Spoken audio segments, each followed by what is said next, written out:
अक्कलकोटच power centre. विधानसभा निवडणुकीनंतर विशेषतः फडणवीस साहेब मुख्यमंत्री झाल्यानंतर सचिनदादा मंत्री होणार हे जवळपास निश्चित मानले जात होते.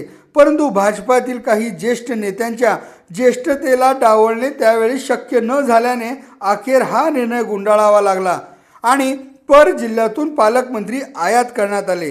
परंतु जे निर्णय गेल्या काही काळापासून पालकमंत्री किंवा जिल्ह्यातील भाजपाने घेतले ते सर्व सचिनदादांच्याच राजकीय परिस्थितीला अनुकूल असल्याचे दिसले आणि सगळी यंत्रणा ही सचिनदादांच्याच भोवती फिरत असल्याचेही संकेत मिळत गेले आणि यात पक्षाचे नियम परंपरा याचा काहीच अडथळा नसल्याचेही चित्र निर्माण झाले.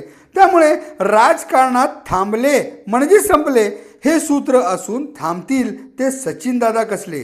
आणि आता स्थानिक स्वराज्य संस्थेच्या निवडणुकीतील भाजपाला मिळालेले अभूतपूर्व यश पाहता जिल्हा परिषद अध्यक्षपद सचिनदादांच्या पत्नींना मिळणे काहीच अवघड नव्हते. परंतु या अध्यक्षपदापेक्षा जिल्ह्याचे पालकमंत्री हे पद सचिनदादांना देत त्यांचा गौरव पक्षाकडून आणि माननीय मुख्यमंत्र्यांकडून होणार असल्यानेच जिल्हा परिषद अध्यक्षपदास नकार देण्यात आल्याच्या जोरदार चर्चा आहेत. त्यामुळे आता अक्कलकोट केवळ तालुक्यापुरते मर्यादित न राहता संपूर्ण जिल्ह्याचे नवे पॉवर सेंटर बनण्याच्या दिशेने वेगाने वाटचाल करत आहे. त्यामुळे आता भाजपातील अस्वस्थ नेते हा वाढता प्रभाव गिळून टाकणार की सोलापूरच्या राजकारणात नव्या दादांचा उदय होणार याचे उत्तर लवकरच मिळेल.